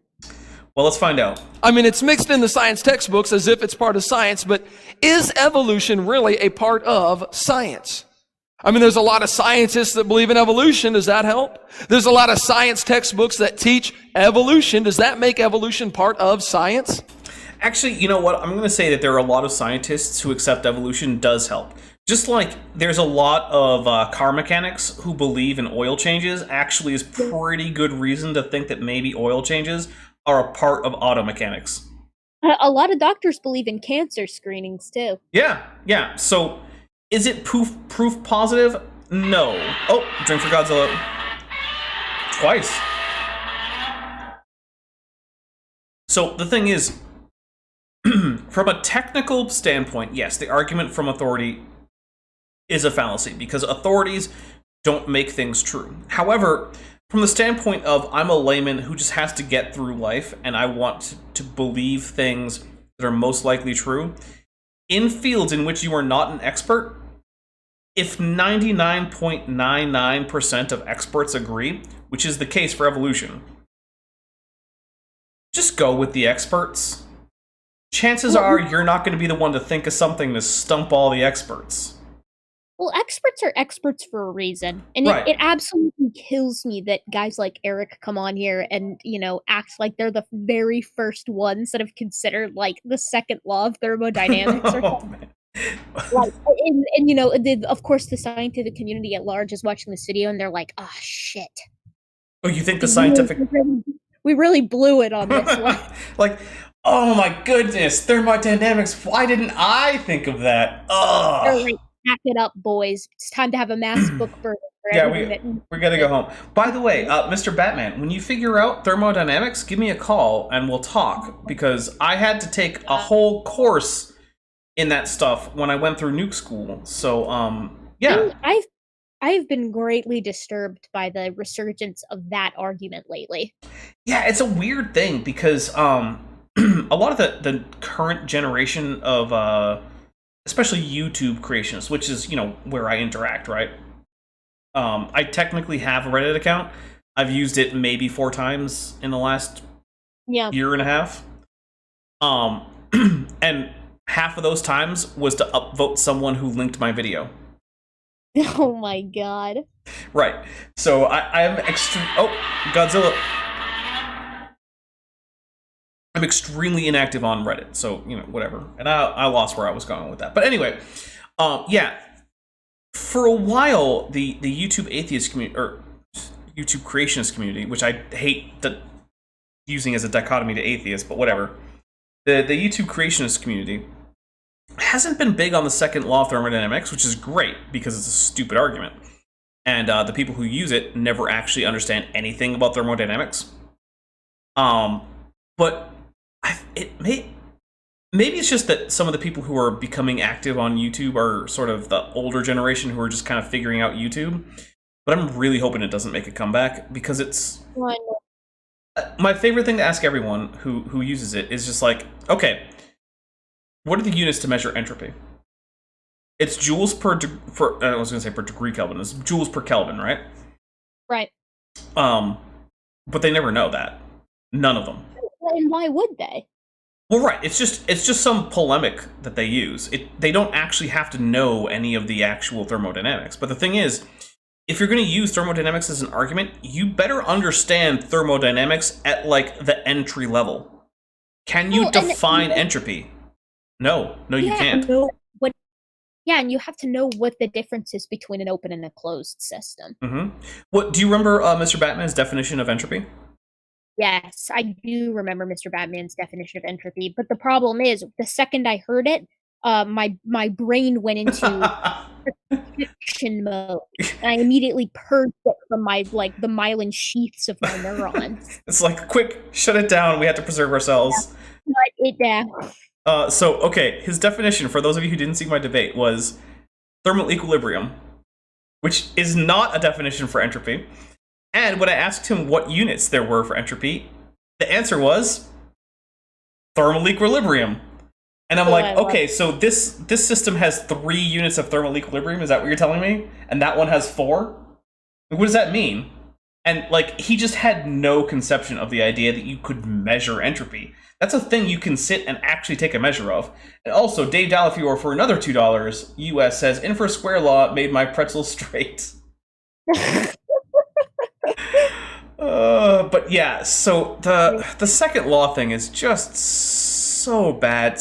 Look, it's low-hanging fruit. Yeah, okay, if you're a creationist and you cannot give the units for entropy, give a definition for it, and relate it to quantum microstates versus measurable macrostates, you are not equipped to have that discussion, and don't.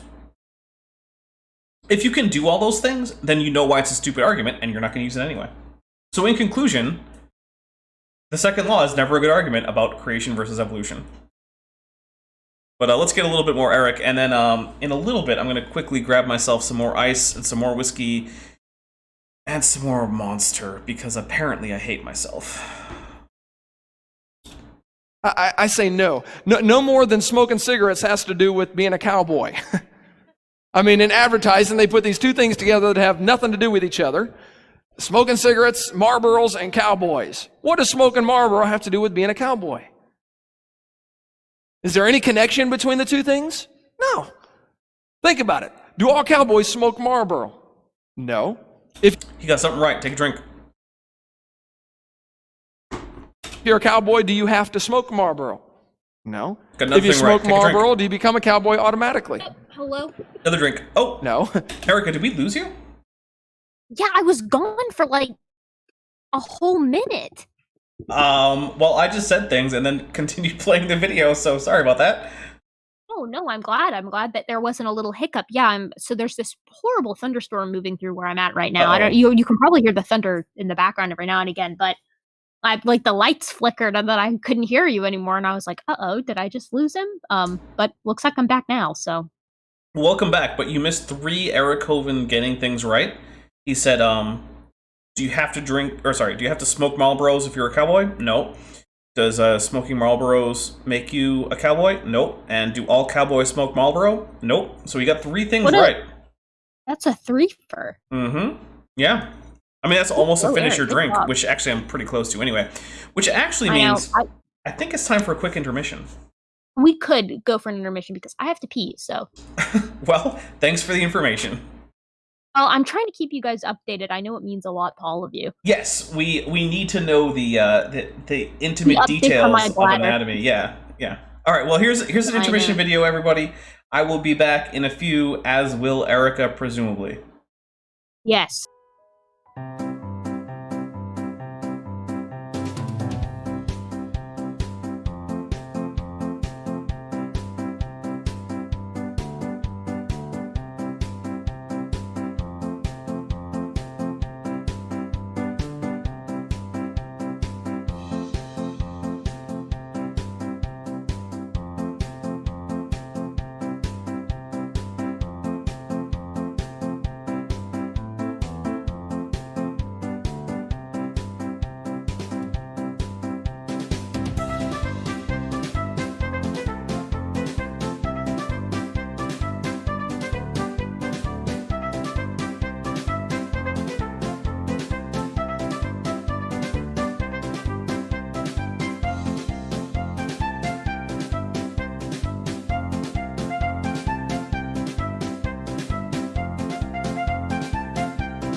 Oh, Nani?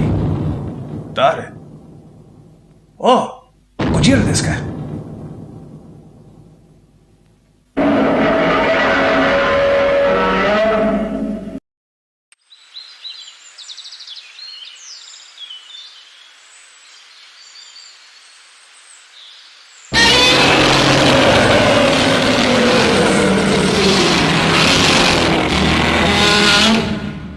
Hai, Gojira-san.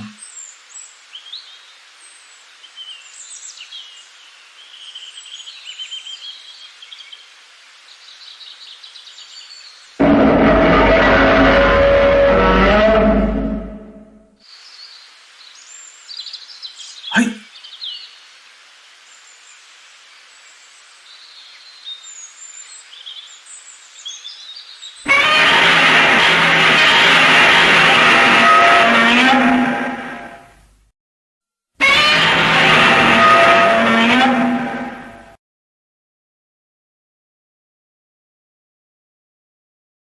All right, well, I am back, and Erica is almost back with us. She had to grab herself a charge cable, and I'm not sure why the video isn't back. Oh, there it is. But let's see. And Erica is back too. So let's see. We've got $2 that I missed while I was gone for Dave Dalafiore, who said closed pretzels were found on Mount Everest. Oh my goodness. Erica, closed pretzels on the top of a mountain. That's it. Checkmate. Checkmate, evolutionist. Oh man. Dave Dalafiore, man, you are coming at it with the amazing pretzel creationist cliches overlap. I am just like in awe, honestly. Oof, man. All right, so we're gonna play a little bit of We've Eric. got zinger after zinger. I know Dave Dalafiore has been just lighting up the chat with all of these. I'm impressed. Honestly, every single time he comes up with a new one, I'm like, oh yeah, that's awesome. That's another creationist stupid trope. It's always impressive. It is, and also he manages to fit all of them into $2 super chats, which those aren't easy. They have a really small character limit, so I am impressed.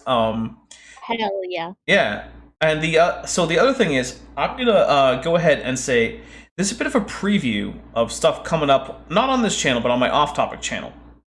And if there's enough demand in the chat, I might show off a little bit of a preview before we sign off. So if you want the preview of things to come on the off-topic channel, let me know, and I'll give you a little art asset preview. Erica, I think you might have seen it, but then again, you've been a little bit scarce in our right. our science friends lately, so maybe you haven't seen it.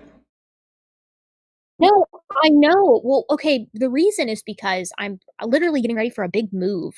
Like, No, I'm no, about no, to look. move into my own place again. Luke and I are about In no way am I trying to impugn you. You're good. Dapper, the chat and I both know that you're doing some light shade throwing. No, I'm just saying lately you've been a bit Light- busy, and that's okay. It's light shade throwing, but it's shade nonetheless. Okay. I'm letting out a big oof on this side of the mic. What I'm saying is we miss you. Okay, well, I'll be back hopefully soon once I get myself settled. Fair enough. Let's get some more Eric in, though. Deal. Oh, that didn't work. Apparently spacebar isn't working because it's not the active window. Here we go. Okay, that was in regards to cigarettes, and no, cigarettes do not make you smell like a horse. I've smelled both. Right, that would be a lot better. Yeah, definitely. Having smelled both, I prefer horse. Horse isn't exactly my favorite smell. Oh, Dave Delafiore for $2 says, join our 200-cent club, which of course is a reference to Kent Hovind's 777 club, where he asked people to give him $31 a month, which is crazy. I know, like, okay, my Patreon tiers start at $1. Like, $1 gets you access to almost all of my Patreon benefits. The $31 a month, man, at that point, you're basically at what's essentially the top tier. Like, yeah, technically I have a $100 a month tier if you're crazy and you want to give me $100. But it's literally just because I wanted to have a crazy tier. It's basically the scam tier. Right. Actually, do you know, Cheshire Vic's scam tier is literally called Scam. I know. I'm kind of jealous, but it's too late. My scam tier is called Dinosaur. And for $100 a month, you get to be a dinosaur, and the extra thing you get basically is you get to request a fair few videos, and I'll send you my 3D model of my avatar. Yeah, which means you can do all sorts of horrible things to my avatar.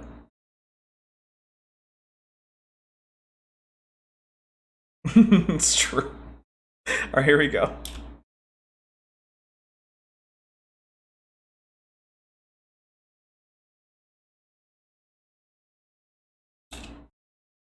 Erica, you may have been muted this whole time, and I'm an idiot. What? Have I really been muted? Yeah. Oh my god, I've been making so many good jokes, though. I know. Okay, all right, everyone, you missed out. You missed out on all my good zingers. On the bright side, I am a really big fan of this art style he's got up there now. And also, that's like a Looney Tunes cigarette. It is Looney Tunes, and I don't disagree with the message. Don't smoke, kids. Please don't smoke, and don't vape either while you're at it. All right, so here's the thing. The farther into these shows that I get, the more likely it is I'm going to have an audio glitch, because I have to very specifically make sure who I mute and don't mute. So, sorry about that. Rip. Yeah, rip this stream, basically. You know what, everyone, if you unsubscribe because I suck, I understand. Ripperoni. Oh, man. So, yeah, we'll come back. You know what? Okay, here's what actually happened. I hit spacebar. And you know what it did? Instead of playing or not playing, it muted you and the video. Because the active window was my OBS. And that was the last thing I'd pressed. So spacebar just went to that. Yeah. Listen. So, Cinemonk Mayfair says alcohol plus brain equals audio issues. Yeah, no, that's true. And also, spacebar, I feel like Windows should just say, if there's a video window up, spacebar should just be the thing that plays and stops it. I'm tired of this whole, like, oh, it's going to repeat the last button click you did on whatever window's active. No. I only ever use spacebar as a hotkey for playing and stopping video. Yeah, and spacing things when typing. Yeah. Well, okay, but that's not a hotkey though. That's just the normal use of it, right? As a hotkey, Yeah. that's it. Even when I'm using Blender, it's to start or stop the timeline.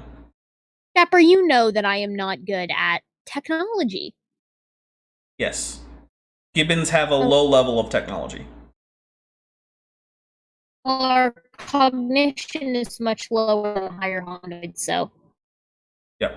All right, well, here we go. Well, let's get a little bit more of this anti-cigarette thing, because you know what? Good on you, Eric. I'm also against... Just don't smoke.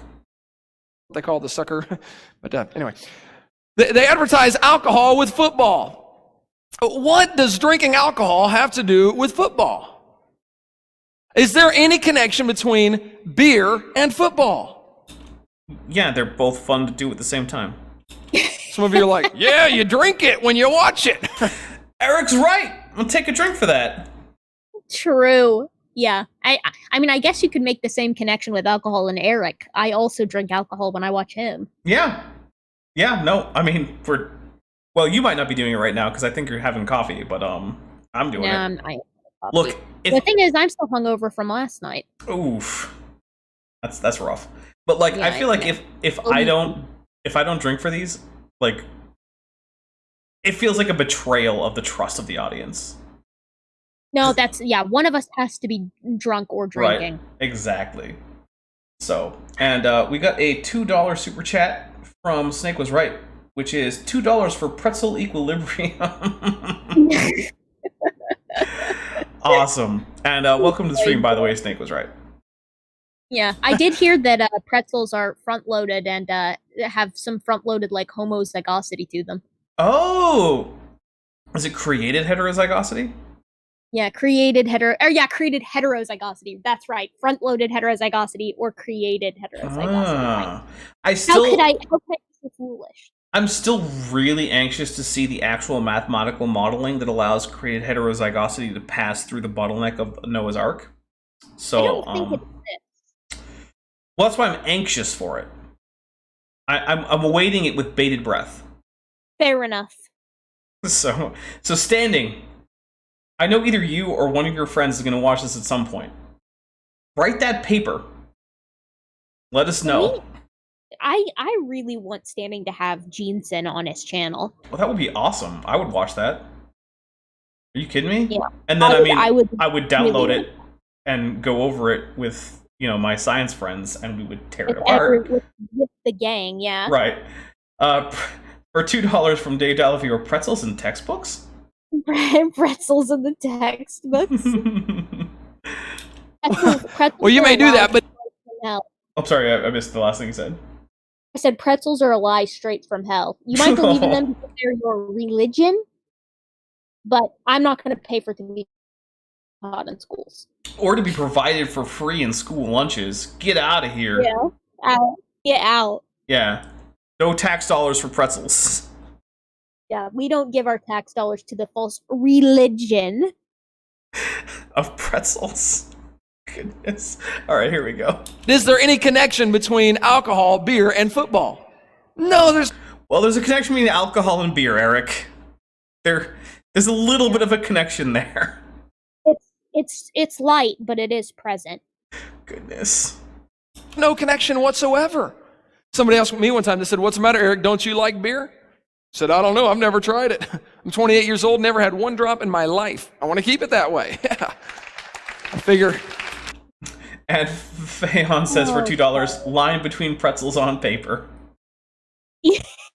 Oh man, you guys are just killing it with these. My goodness.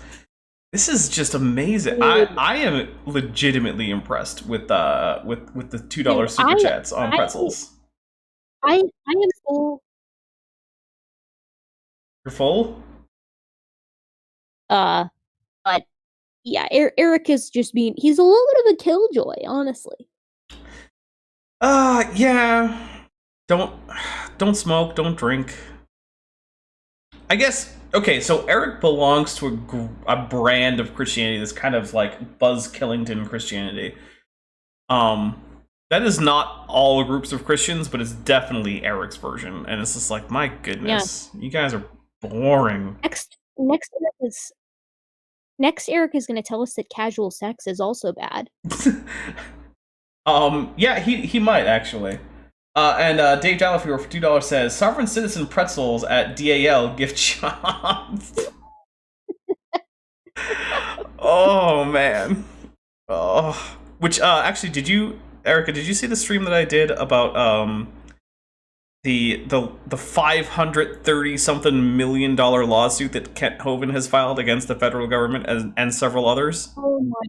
It's absolutely insane. My goodness. If you haven't seen that, it should be saved to my playlist of Dapper on other channels. Check it out. It is crazy. And actually, the author of the articles that we read reached out to us. Oh, so that was a lot of fun. So now we follow each other on Twitter. So that's kind of amazing. Yeah, it was really good. If you haven't seen that, you need to. It includes myself and Ben Hovind, both impersonating Kent Hovind, to read various quotations. So, oh God, we got to get Dr. Josh in here at one point. His Hovind impression is absolutely immaculate. Yeah, I mean, hey, the more Hovind impersonators, the merrier. Yes, maybe. Yeah. Okay.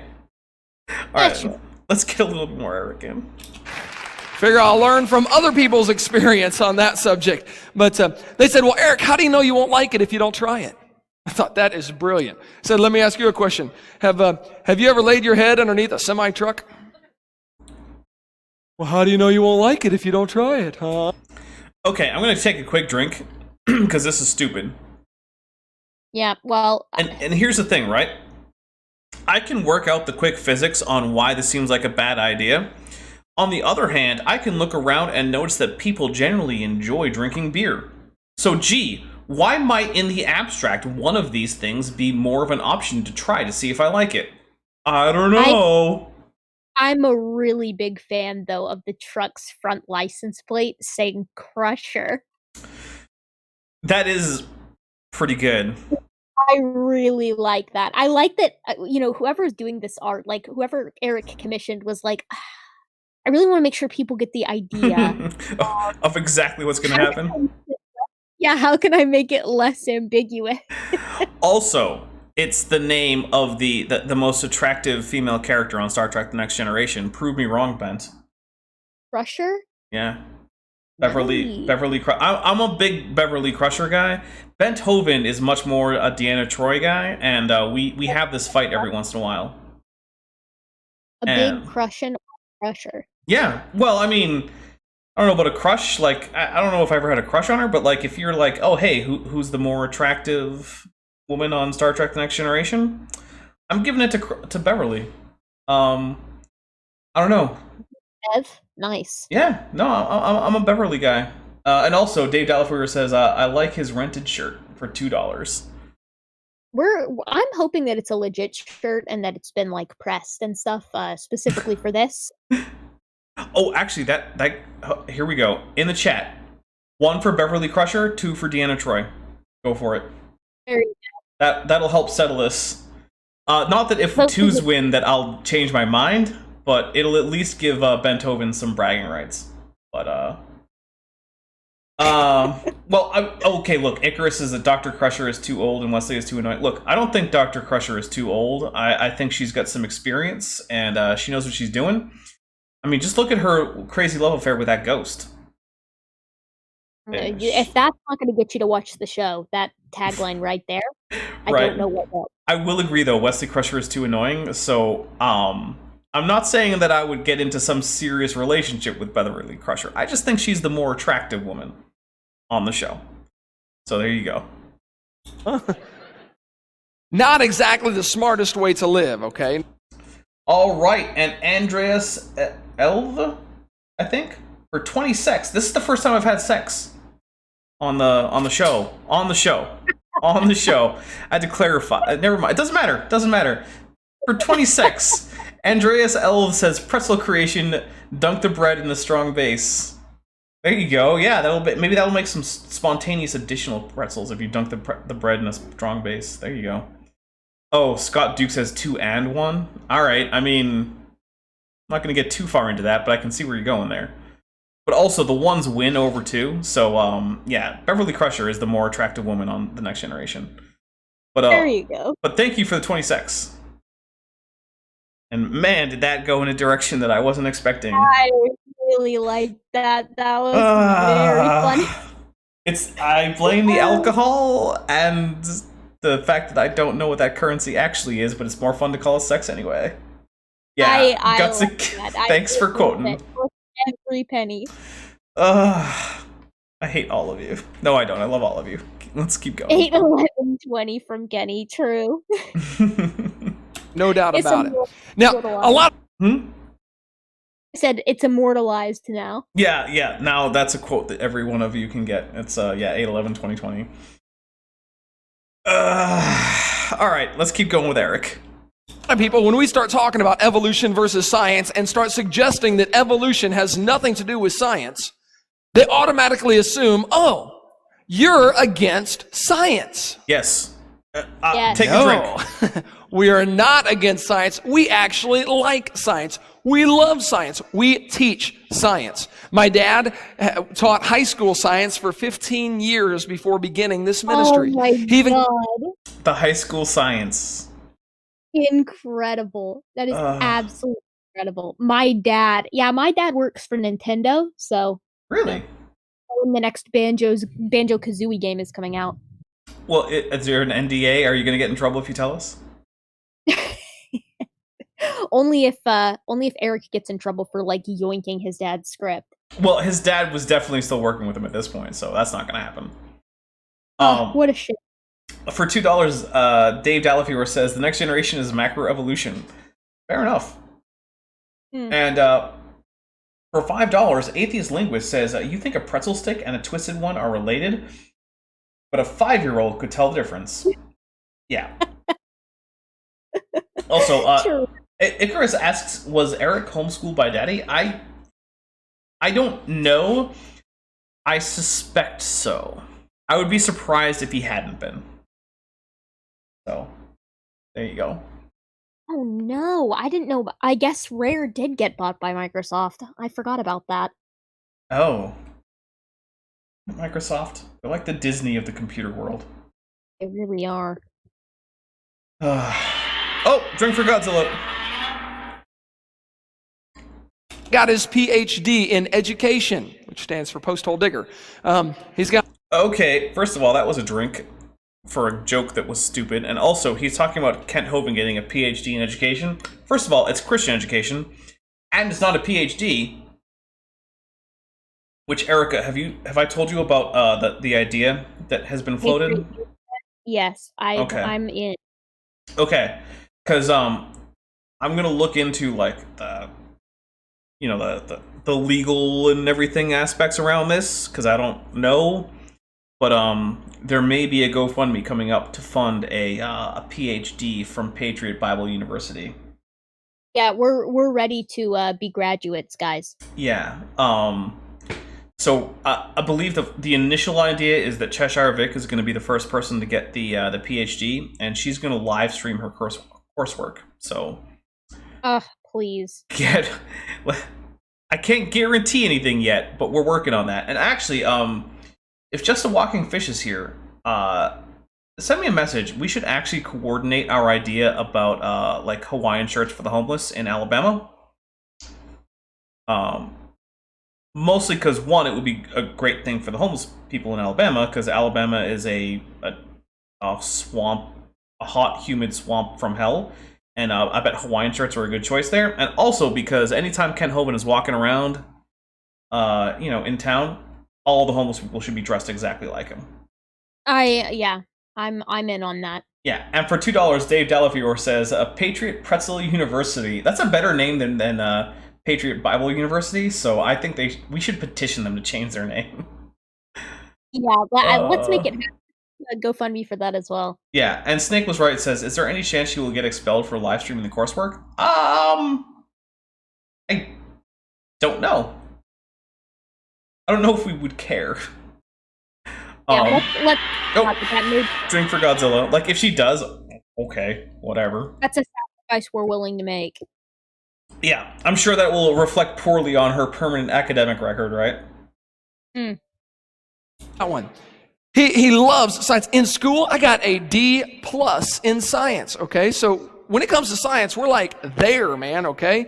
I That was a joke. Take a drink. homeschool like some of you guys where you can cheat and don't pretend like you don't do it either. Eric just said he didn't get homeschooled. Okay, well, I guess that answers that question. Well, now we just need to hunt down his teachers and really dig into that teaching license. Oh, and Atheist Linguist says, seriously, as someone who's just earned a PhD from an accredited university as of last Saturday, congratulations, Atheist Linguist. That is great. Well done. I was just reading that casually, but then I realized, wow, last Saturday. Congratulations, man. That is a big thing. But then he goes on to say, I'm a bit insulted by the glorified toilet paper Kent calls diploma. And I mean, dude, yeah. Like, yeah. And Dave Dalafiore points out that the acronym for Patriot Pretzel University would be PPU.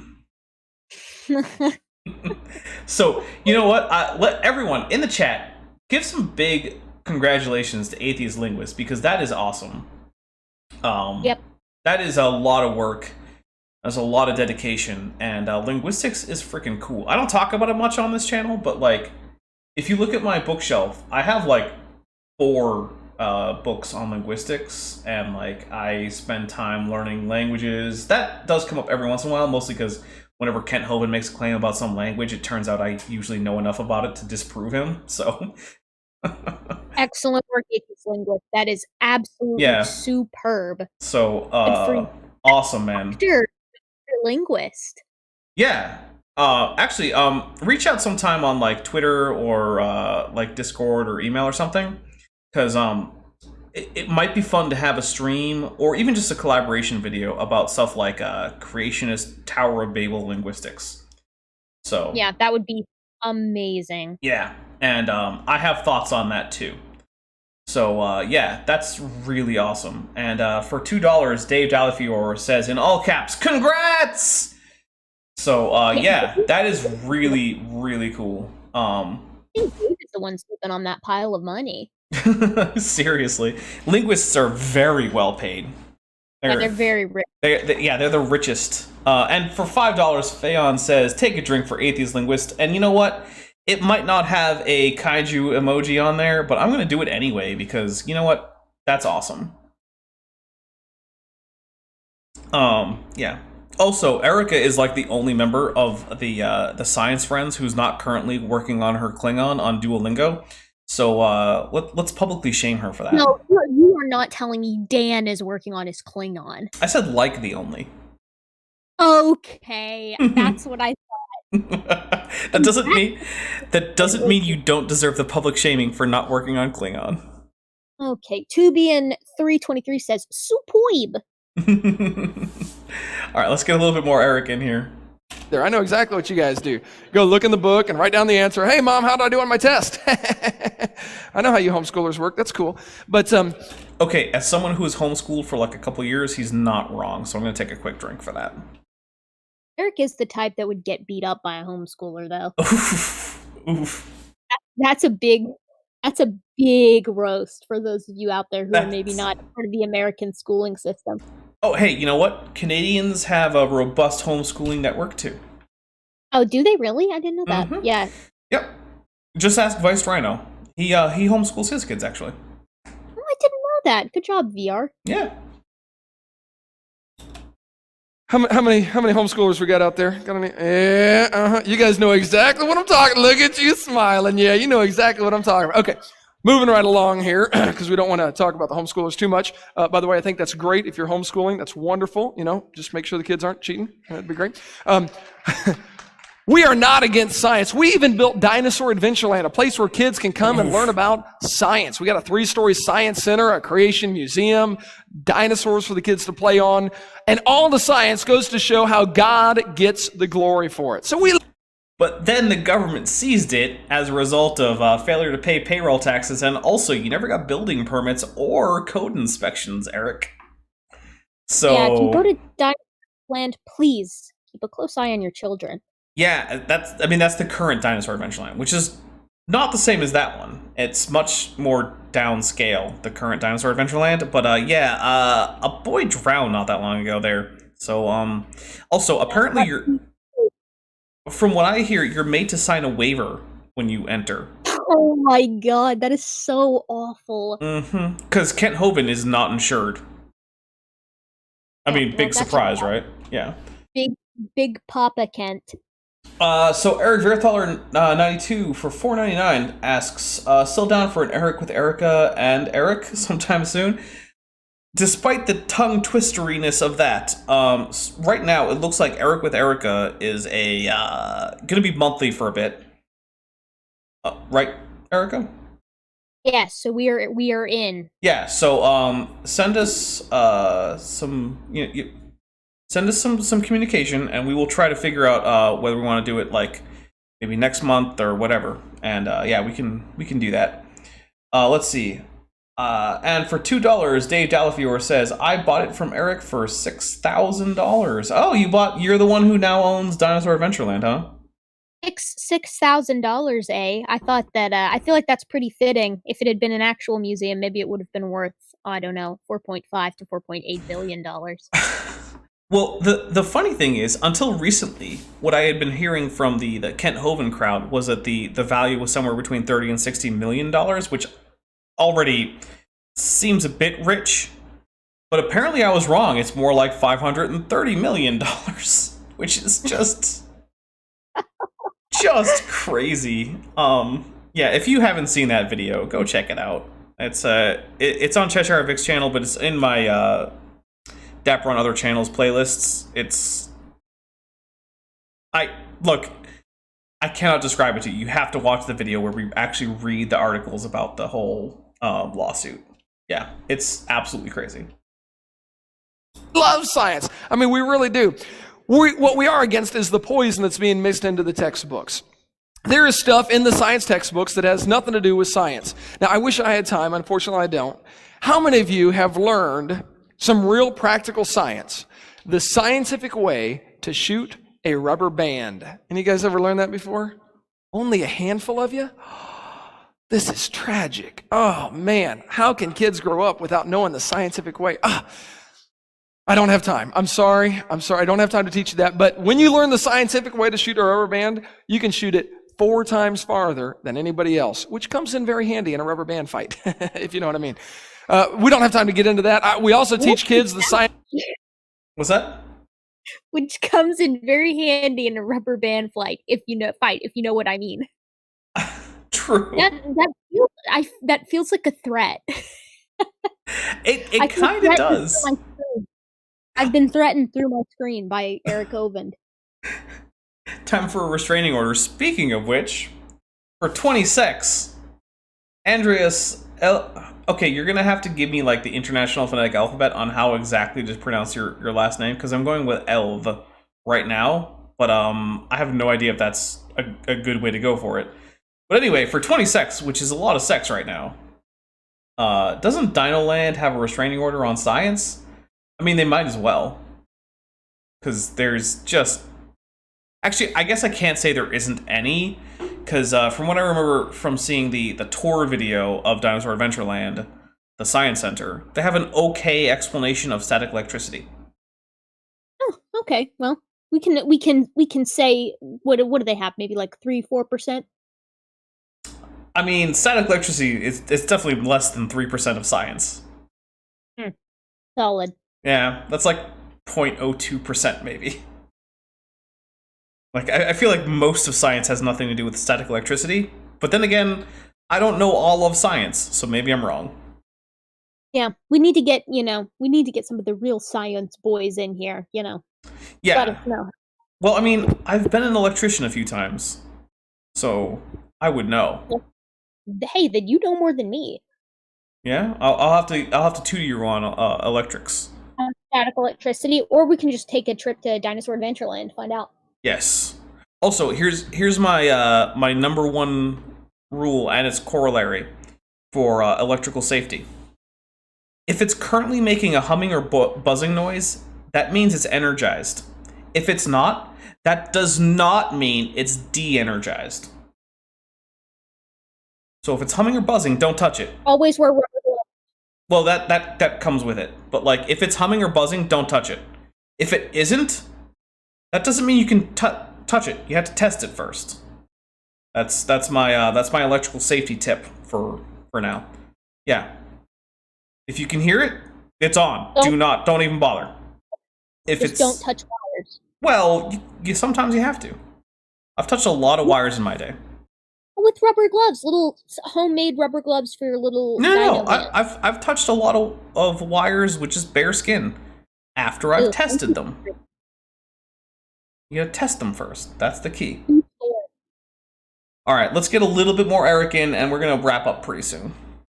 Sounds good. Scientific way to make paper airplanes. I mean, I don't have a piano that makes all kinds of cow noises and barn noises and stuff like that, which is really cool.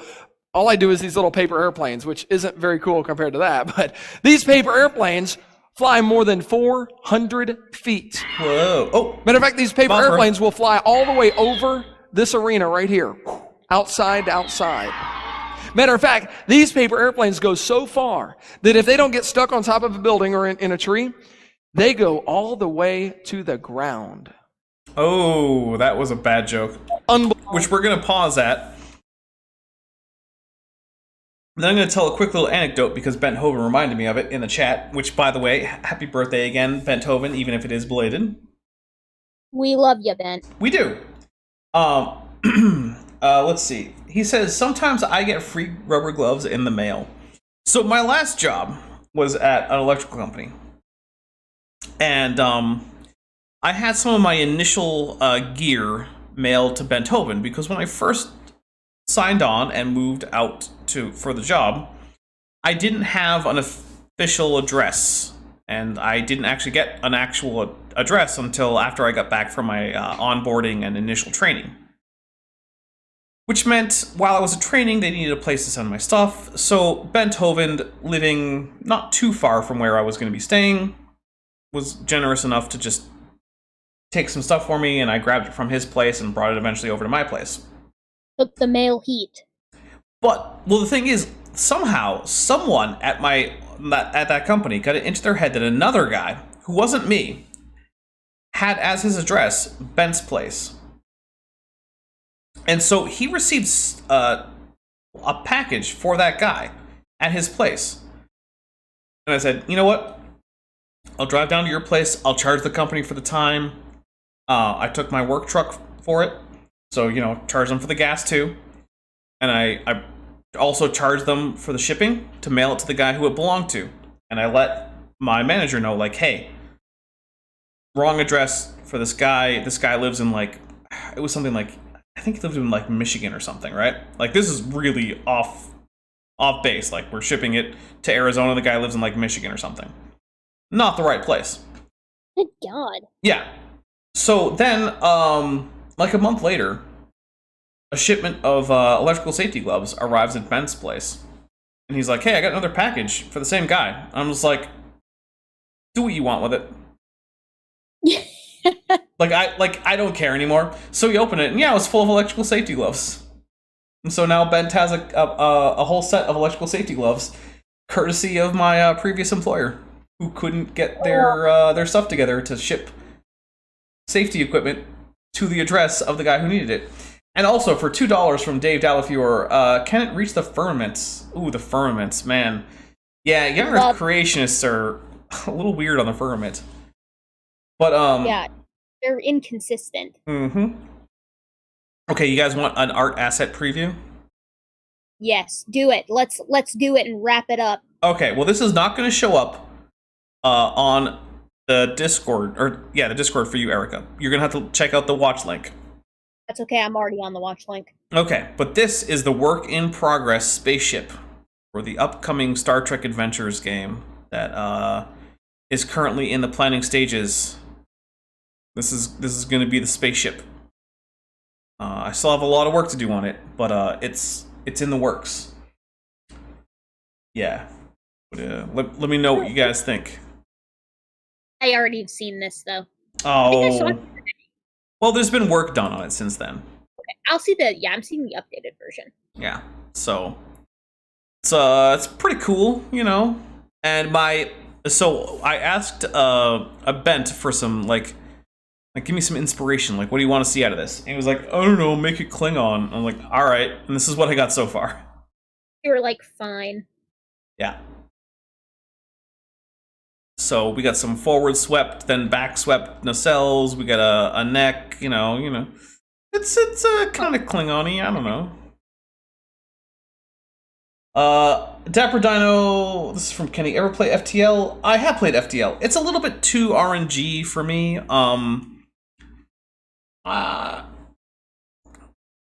It's a great game. It's just not my game. Not for you. Yeah. Look, it really is an excellent game. And if you like roguelikes and you want to do a lot of like challenging roguelike gameplay, FTL is one of the best that you're going to find. Yeah, roguelikes are pretty cool. They are, but that one is a little bit too RNG for me. I feel like a lot of my runs were just kind of canceled due to just like, oh, you rolled badly, and I'm just like, I just put in a lot of time to just have it be the result of like, oh, you just got an unlucky set of encounters. It's just like, that doesn't satisfy me very well, but I get the appeal, and it's an excellently designed game. And if that's your thing, then go for it, because it is excellent. But more power. yeah, seriously, like, let's bring this back. Anyway, I think that's going to be it for this. You got a preview. Erica, what do you want to plug anything? You want to give anyone any previews or anything? If I can manage to, with my current Wi-Fi situation, get my first episode of Library of Errors up, you'll see it soon. It's me reviewing Standing's book, Why Human Evolution is False. So it's done. It's literally ready to go. It's just I don't have great Wi-Fi, so I'm trying to upload it. It's just taking forever. Please tell me you're going to point out the obvious formatting and sourcing errors, and the fact that there are embedded and truncated hyperlinks in a printed book. Oh, it's all accounted for. Definitely, you have no in for. You have no idea. I mean, I've got a little bit of an idea because I've seen that book. This is so. It's okay. Yeah, you'll see. You'll see. You guys will all see. Okay. A threat. I'm threatening all of you. All right. Well, that's. Speaking of standing for truth and his group of friends, this Thursday I am releasing a video about Raw Matthew. We love Raw Matthew, and by love I mean we're disciplining him right now. Yeah, there's some serious problems going on with the Raw Matthew, which is why I'm using his full name. It's like when your mom uses your middle name. You know you done messed up when your mom uses your middle name. So yeah, Raw Matthew, we get to talk. Yeah. So I'm going to be doing something that I almost. Actually, it's the first time, and hopefully the only time I ever do this. I'm going to be demanding a public apology and correction of behavior from Raw Matthew here. Yeah. Because what he has done is, it's not just academically, in terms of like academic ethics, it's not just questionable there. There are legal questionabilities in his most recent behavior. We're all doing a big concern about the entire thing. Yeah, it's a thing. So looking forward to that on Thursday.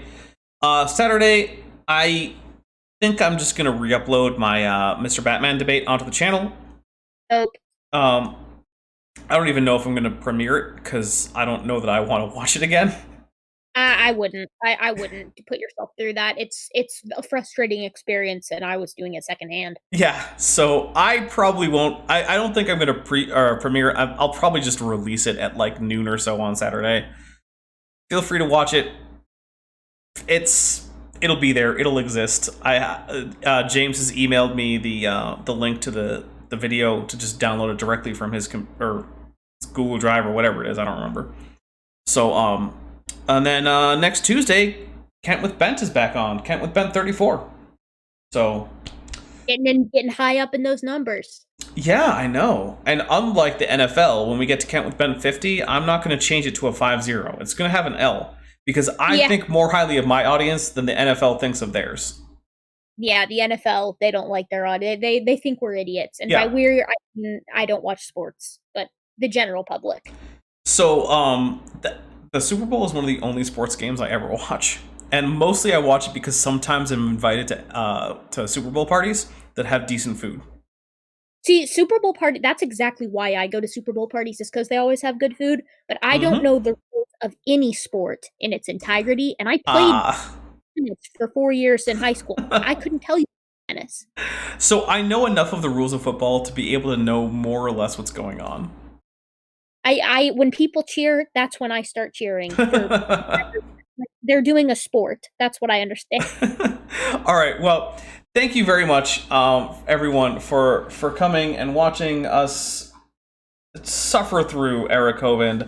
I want to give a special thank you to all of our super chatters, including Vandali1998, Dave Dalafiore, Danish Debater, Scott Duke, Phaon. I think with Phaon. Yeah, Phaon. Snake was right.